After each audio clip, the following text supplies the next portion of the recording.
I am resident of calling for YouTube Joel Sims. That is my buddy Patrick McCray. That is my buddy Alan Gallant. We are here to review The Rock, starring Sean Connery, Nicolas Cage, Ed Harris is here.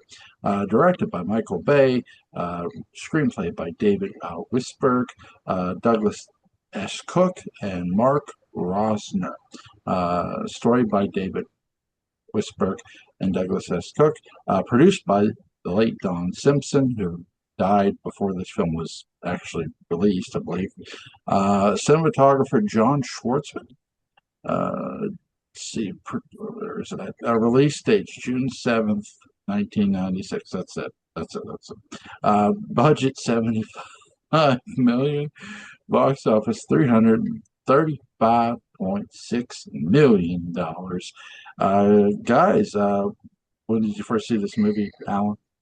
I saw it in the theaters in '96. Absolutely. It was, I mean, it was Connery. I saw most of what Connery did in later life as well, particularly, from the '80s through the '90s. And I don't think I saw his. No, I did. I actually did see Gentleman in the theater. So yeah, it was in the theater. Oh, League of Extraordinary Gentlemen. Yeah. Yes. Patrick, One what did he could never figure out and decided to retire because he hated it so much because he couldn't figure it out. It's no Finding Forrester. Yeah. Finding Forrester is also great. I love that movie. Yeah. It's a great film. Yeah. Patrick, when did you first see this? I saw this a few hours ago. Cool. What did you think? Oh, you like this movie, and I like you. And I like you, and it's important to you, and you are important to me. So, what do you do? Is that like some sort of weird gynecological gesture you're making there? No, it's not brown nosing. This is diplomacy. I'm just kidding. This is diplomacy. Absolutely, it is. You didn't like the movie so well, but I didn't. I got it is a. I hadn't realized how much movies had changed since it's a very since 90s this came movie. out. Yeah, it's a very 90s movie. And I found it exhausting. It is 2.5 hours of the most intense moment of the film, from stem to stern, and with a few exceptions. And it was the sort of thing, I think if it had been serialized, Republic style, and shown, over the course of, a month or two at the movies. Saturday afternoon movie, yeah. Oh, wow. Yeah. I mean, that would have been great.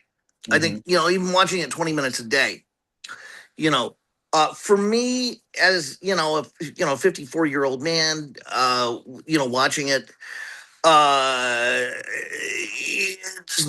Jerry Bruckheimer, man, he really likes just go. Absolutely. Well, it became his formula for success. So yeah.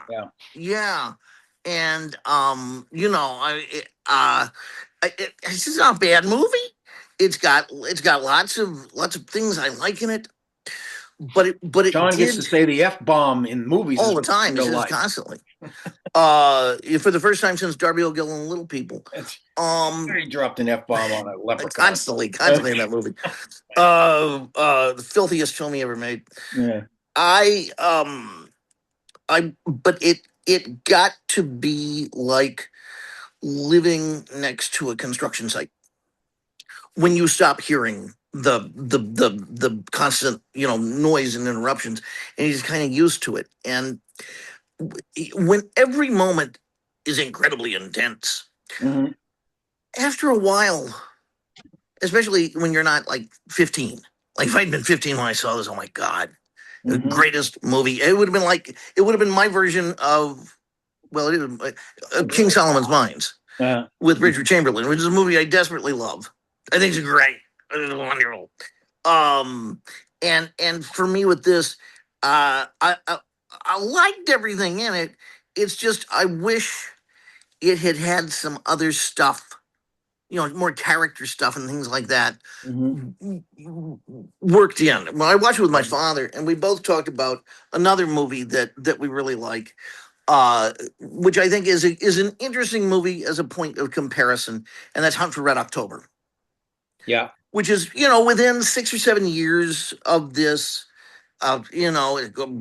fantastic film, Mhm. and that's a movie where you were over an hour into it before you get to your first action scene, Right. which is All the where intrigue has Jack to Ryan's happen in the first. water. Yeah. All And the yet intrigue that has for to. me, because it has spent over an hour building up these characters, building up the stakes, and they're charming and interesting, and they're going after very clear goals. It's one of the most spellbinding action scenes I've ever seen because of the context. Mhm. And yeah, so I enjoyed now things I liked. They have good chemistry. Yes. Nicolas Cage and Sean Connery. This is the They've great beginning. chemistry. This is the begin. This is sort of in the midst of the beginning of Nick Cage's action space. Yeah, You know. yeah, and I love Face Off. That's a Yeah. great movie. Face Off's good. Con Air. Cyrus the Virus. Yes. So that I really liked. I just I'm 54, and I'm a tired old Slow man. down, man. Yeah, it's like, yeah, Sonny, slow this thing down. Let's have them talk about the old days, and A let's see scene the with movies a for a nickel. furry with the fringe on top. Yeah. Unfortunately, I've become that guy. Well, we all So, become that guy at some so, point. so my feelings were complex. At no point did I say this is bad. I'm unhappy. I'm watching this movie. I still give it an 8. Yeah. 8 or a 9. Spoiler alert. I still Yeah. give it an 8 or a 9. I think it's very solidly made. It's very confident. It's got cool stuff in it. It has action scenes that would be ridiculous if not for the tone. To wit, Rocket Man, the Right. Rocket Man moment, Right. which is just gloriously silly, It is especially gloriously silly, and would be was also done in Broken Arrow. was it? Yes, where Travolta gets taken out by a ICBM type rocket. You see, he enjoys the kind of penetrations that were Yes, experienced by the it's guy very later well. on. It's sort of Hitchcockian in its way. Yeah. I think it was when the guy landed on the big spike Yeah, perfectly yeah, that I went, "Ah!" like But- double penetration. Right?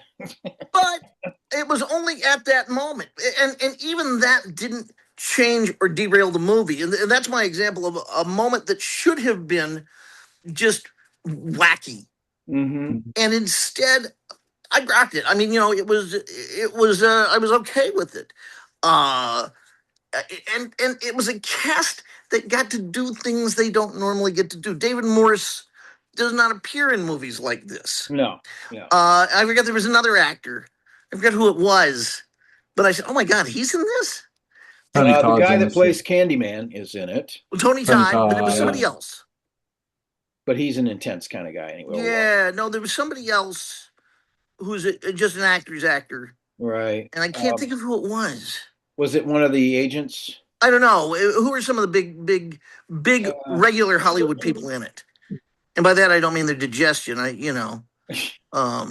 David Morse is in this. David Morse, definitely love David Morse. Yeah. John Spencer is in this. William Forsey is in Oh well, this. William Forsythe. Yeah. Forsythe, I mean, he yeah. does do things like this, but yeah. I like William Forsythe a lot. John Spencer also was. I mean, he'd been doing the West, or was about to do the West Wing, I think, at this point, Yeah. or had done a season of it. Some it's around the same time. So I mean, I expect to see somebody like that playing a.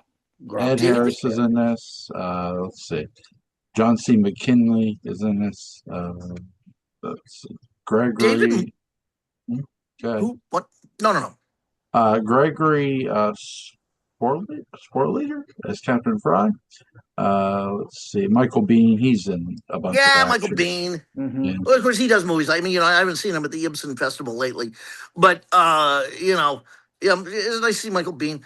I think the other thing, David Morse if you're interested in seeing another good movie, a very different movie, he did a film, a made-for-television movie, I think with Christopher Plummer, back when he was doing movies of the week, Yeah. called Prototype, which was about an android. And David Morse played the android. And it was I mean, it was made for TV budget, early to mid 80s. Really well done. Yeah. Really well done. But so is this. Did Hans Zimmer do the music? Yes. It was funny because during the closing credits, it turned into full-blown pirate music. Yeah. And it was like his audition for Pirates of the Caribbean, which I thought was fun. Yeah. But it had this bum bum bum bum bum bum bum bum bum. It's interesting because Zimmer's music, it can be so incredibly different from movie to movie depending on what's called for. Like the stuff in the Sherlock Holmes movies is totally different than this more orchestral stuff that he's doing here, where he's using, maybe 4 or 5 different instruments to do a thematic thing and so on in those movies. It's interesting. You're never going to mistake him for Eric Satie, though. No, yeah, I don't mistake Zimmer for anybody else, really. Yeah, he's kind of his own guy. It's a really interesting form of music, and okay, so Hans Zimmer's a good metaphor, and it's nice that he's met Jerry Bruckheimer and these guys all work together, because Zimmer usually is as relentless as these guys are filmmakers, and it says it's like I want to get the washing machine fixed, but no, seriously, it is a very, very, very powerful and persistent art form that I think goes right back to Wagner. Yeah, no, it really does. Well, when you're, I mean, you're scoring from rough cuts, and then you're going in and actually performing it to what's ostensibly a near finished product. Yeah. So yeah, I mean, it's a different animal, absolutely different way of composing.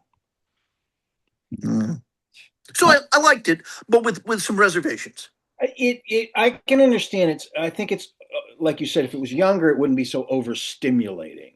If you're 15 years old, you can take overstimulation. You like it. It's like every sensation is you can do it 150 times.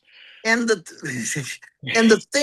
thing about it that I think we have to keep in mind is when it came out, and that even when it came out, I don't think there was anything like this. I think it was a really unique type of overload. It was, and also the casting was, like you mentioned before. You had a lot of different people from all sorts of different walks of Hollywood.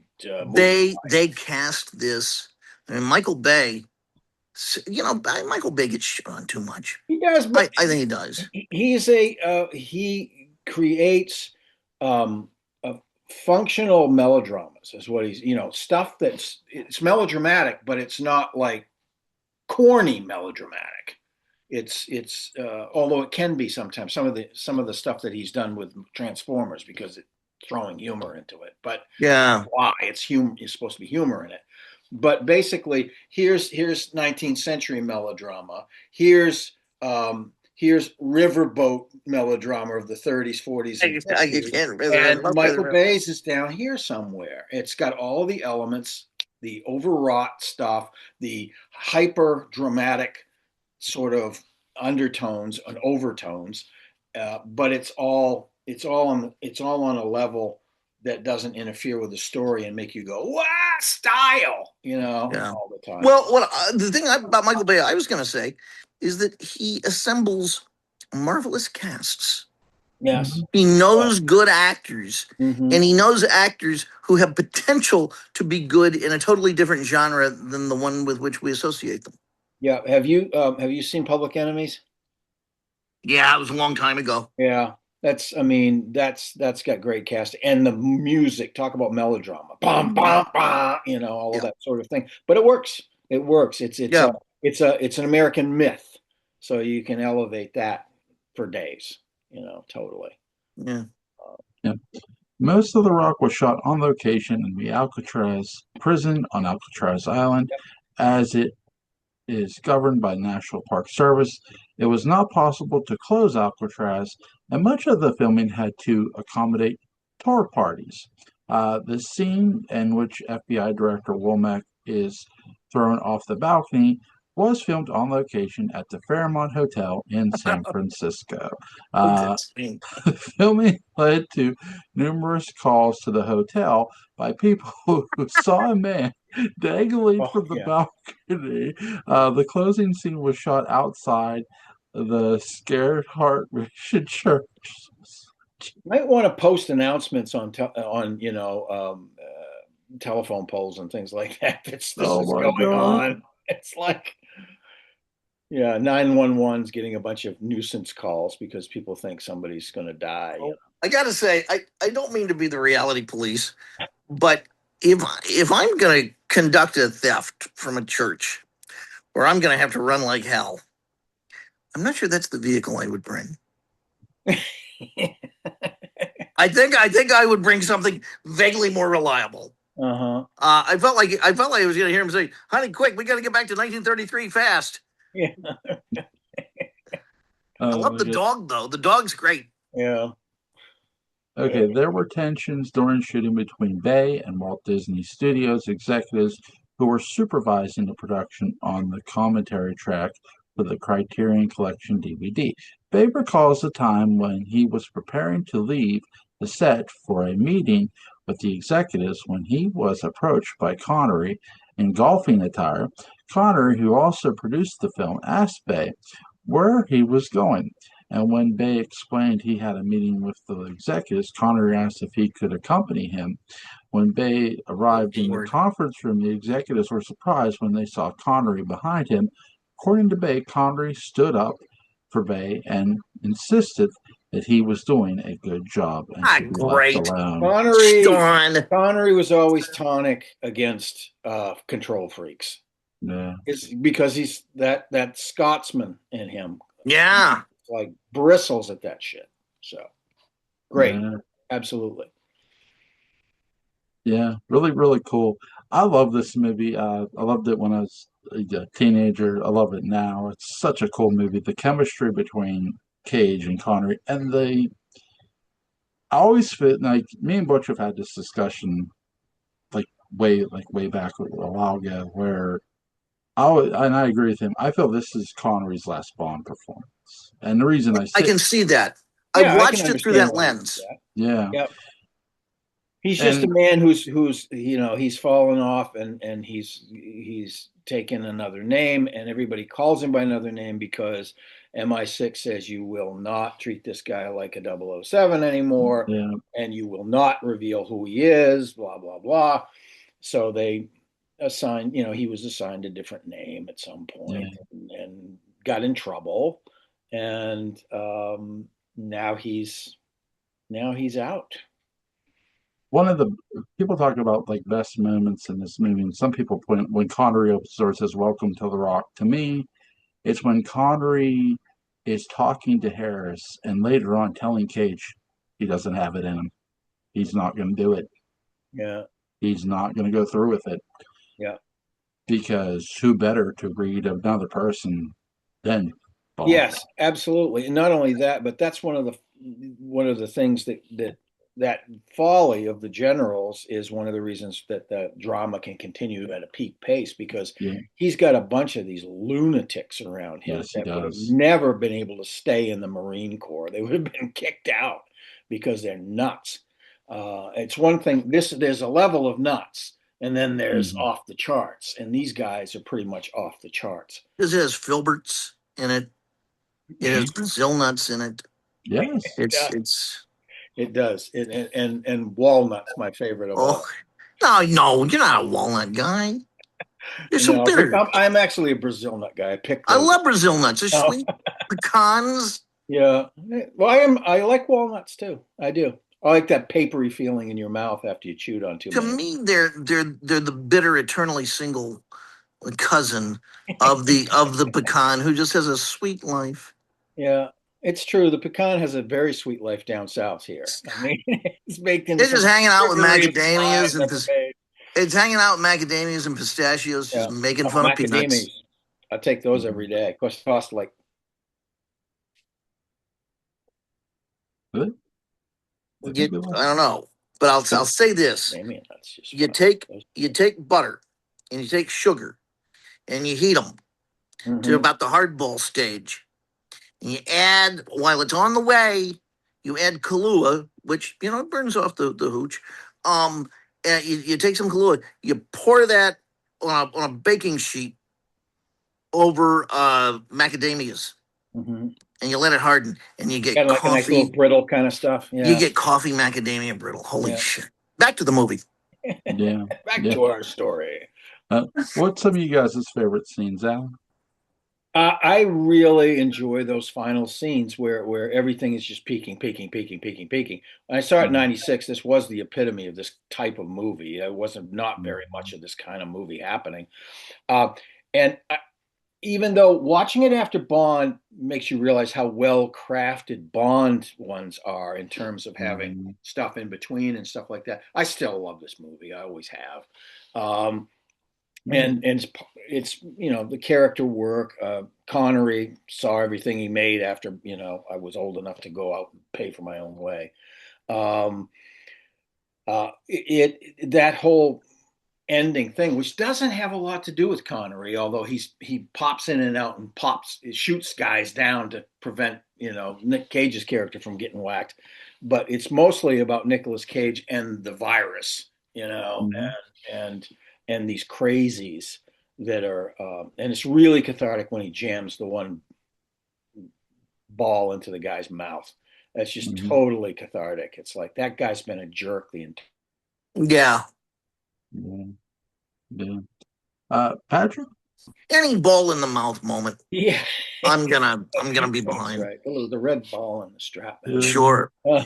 But no, it's that whole final sequence, and then the denouement afterwards, where he says, I would agree. Head, nod, nod, wink, wink. Say no more, say no more. Vaporized. I like that. Yeah, vaporized. Yeah, I would agree. Yeah. One of my favorite scenes about this is the ending at the church, because Connery tells him where to look. Yes. Yeah. You That's want to kind know of part of the denouement, actually. So Yeah. I would conclude that. You want to know who shot JFK? The microfilm. Which is nice. It's a nice little fun thing in the movie. Scale 1 to 10, what do you guys give the movie? Oh, I give this one a 9. I give it a 9. Yeah. And that's only holding it up against the Bond films and how well they craft the action and break scenes, I guess you would call them. Break yourself. Yeah, I give this a 10. Guys, this was a fun movie to go back and review. I mean, it's a lot of fun to watch too. What do you guys want to do next? I'm going to have to take a couple days off because I got doubles for the next few days. You got what? I got double performances for the next few days. Oh my gosh! I'm probably going to be out until at least Saturday night. Okay. Jewel, I have a thought.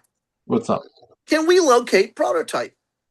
Is that Christopher Plummer movie with David Morris? Do you know what year it was out? Was it? It was maybe 84, 83, maybe 84. Prototype.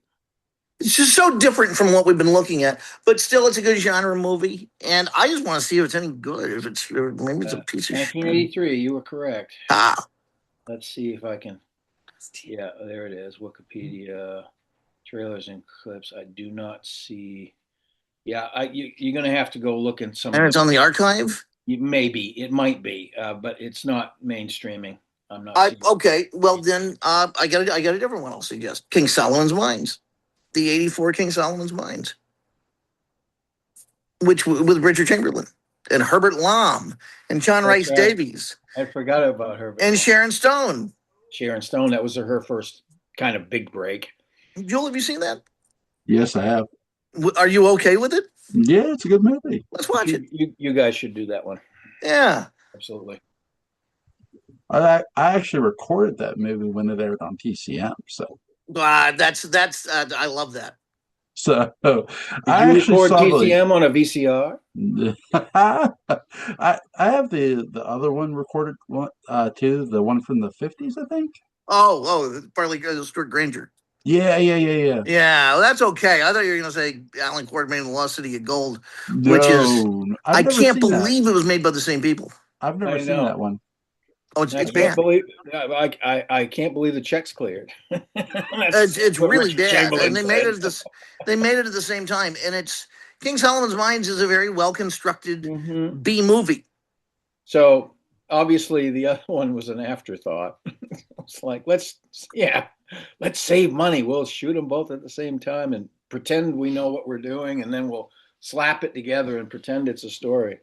James Earl Jones. There's one for you, Alan. If you ever get asked about checks, just say, "Listen, if that piece of shit movie's checks cleared, our checks will clear." Yeah. There you go. There you go. That's funny. Checks. As long as the check's clear, everything's gold. Yeah, It's all art. That's it. Oh my God. Link to Patrick McCray's Dark Shadows Daybook and Battle is going to be in the description box. Link to Alan Gallant's YouTube channel. Colin Sport After Dark is going to be in the description box. I do want to give a shout out to John Logan. First of all, he did write two really, really great James Bond movies. So if they brought him back, just him, I'd watch it. Well, that's what Bezos should do. He should bring him back in artistic capacity. And wow, what a good capacity. decision that would be. Yeah. Or at least as a consultant, if he doesn't want him as a writer. He can produce too. So I mean, there's all sorts of ways he could influence it. Yeah, absolutely. All right, guys. Patrick, I'll see you tomorrow. Alan, be safe, dude. Yo. Have a good one, guys. How big?